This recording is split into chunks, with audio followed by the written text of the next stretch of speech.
Dear friends, welcome back to my dled macro lesson plan class. আজকে আমরা একটা নতুন টপিক নিয়ে চলে এসেছি, সেটা অবশ্যই বিজ্ঞানের টপিক। ঠিক আছে, বিজ্ঞানের অর্থাৎ ক্লাস 4 আমাদের পরিবেশ, চতুর্থ শ্রেণীর আমাদের পরিবেশ এর অন্তর্গত শরীর উপ একক থেকে এই যে দেখুন শরীর নামক যে এককটি রয়েছে তার অন্তর্গত একটা উপ একক খাবার কোথা থেকে পাই, এই টপিকটার ওপর একটু আলোচনা করলে আপনাদের হয়তো সুবিধে হতে পারে, তাই জন্য। যাই হোক, দেখুন খুব মজার বিষয়, এই টপিকটা পড়ানো কিন্তু ভীষণ সোজা, খুবই সোজা।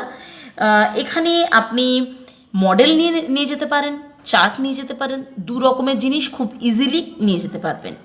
যেমন বলি, বিভিন্ন ধরনের খাবার, যেরকম এই দেখুন কলা, আম, গাজর, মাছ, তারপর আলু, এইগুলো আপনি মাটির কিনতে পাওয়া যায় মডেল হিসেবে মাটির কিন্তু কিনতে পাওয়া যায় দোকানে। তো ওগুলো আপনি মডেল হিসেবে নিয়ে যাবেন, ঠিক আছে। চেষ্টা করবেন রিয়েল জিনিস না নিয়ে যাওয়ার, কারণ কি রিয়েল জিনিসে অনেক রকম অসুবিধে থাকে, তাই চেষ্টা করবেন মাটির জিনিস নিয়ে যাওয়ার, ঠিক আছে। মডেল হিসেবে কিছু নিয়ে গেলেন, আর চাল, ভুট্টা, তারপরে ডাল, এই যে ফুলকপি, এই যে মাংস, তারপরে ধরুন দুধ, নারকেল, এই যে বিষয়গুলো রয়েছে এগুলো আপনি ছবি এঁকে নিয়ে যাবেন। যেগুলো মডেল নিয়ে যাবেন তার অপোজিটগুলো ছবি এঁকে বড় আর্ট পেপারের মধ্যে ছবি এঁকে নিয়ে যাবেন, অথবা একটা বড় আর্ট পেপারের মধ্যে বেশ কিছু ছবি আঁকলেন, আবার আর কিছু কিছু ছবি আপনি কাট আউট করলেন। আমি ওই যে বলি সবসময় একটা A4 পেজের হাফ করে নিয়ে তার মধ্যে বেশ কিছু ছবি এঁকে নিলাম, একটা একটা করে ছবি থাকবে, যেটা আপনি গ্রুপে ডিভাইড করে দিয়ে বলতে পারবেন, বলো তো তোমার কাছে কী ছবি আছে, বলো তো তোমার কাছে কী ছবি আছে। 5টা গ্রুপে ভাগ করে দেবেন, অর্থাৎ 5 থেকে 5টা ছবি এরকম আর্ট পেপারের মধ্যে, ছোটো আর্ট পেপারের মধ্যে করে নিয়ে যাবেন, আর একটা বড় করে চার্ট পেপার, মানে বড় আর্ট পেপার যেটা দেওয়ালে টাঙিয়ে পড়াবেন, সেটা একটা করে নিয়ে যাবেন চার্ট হিসেবে। আর আপনি একটা ওই A4 পেজের গুলোর মধ্যে ছবি এঁকে নিয়ে যাবেন 5টা, আর মডেল হিসেবে নিয়ে যাবেন আপনি মাটির জিনিসপত্র, ঠিক আছে। যেটা বলেই দিলাম, আপনার কাছে যেগুলো মনে হবে আপনি পাবেন সেইগুলো নিয়ে যাবেন, ঠিক আছে।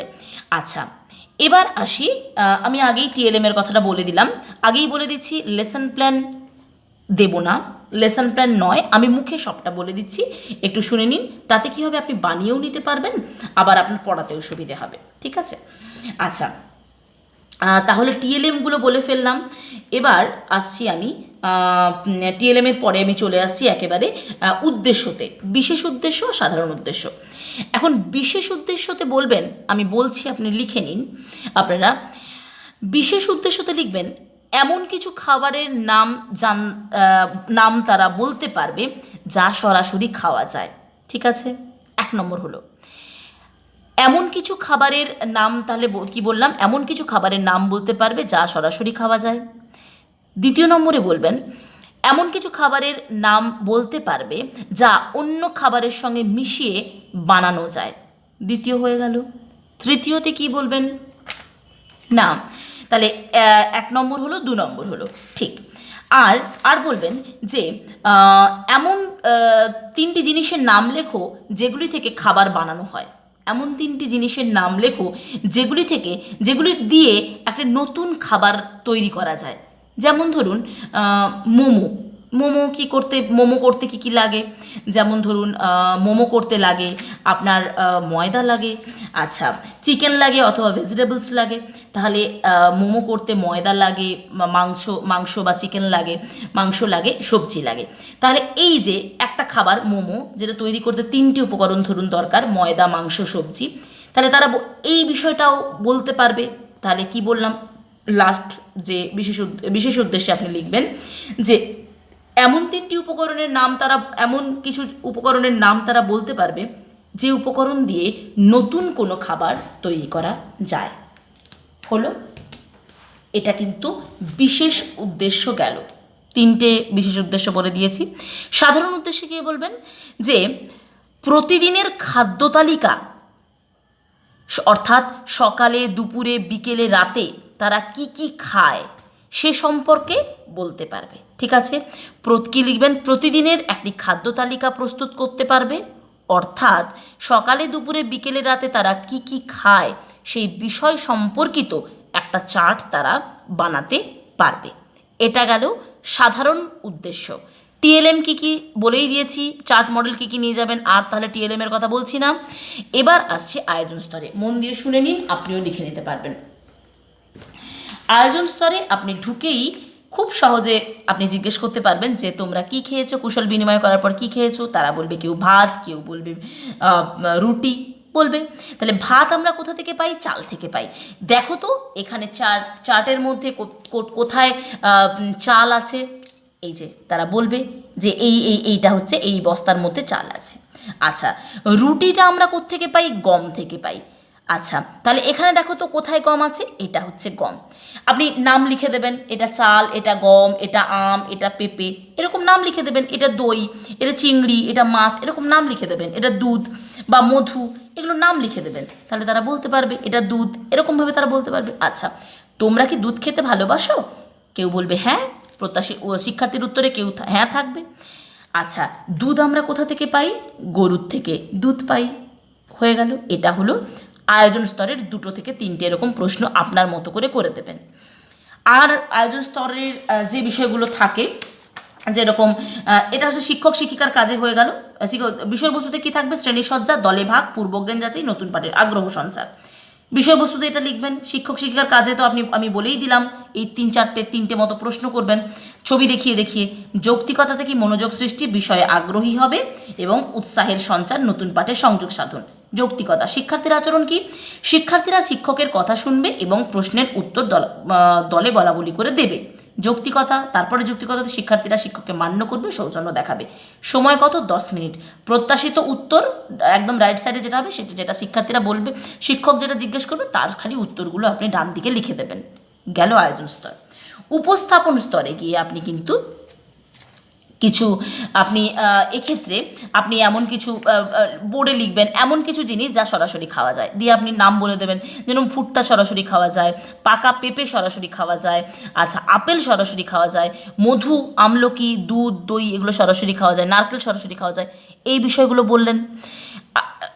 উপস্থাপন স্তরে কি বিষয়বস্তু মানে বলেই দেবেন, খাবার কোথা থেকে পাই, দিয়ে শিক্ষক শিক্ষিকার কাজে কি হবে না, আজকের বিষয়বস্তু সম্পর্কে আলোচনা হবে এবং আলোচনার সময় কিছু প্রশ্ন করবেন প্রত্যেকটা দলকে।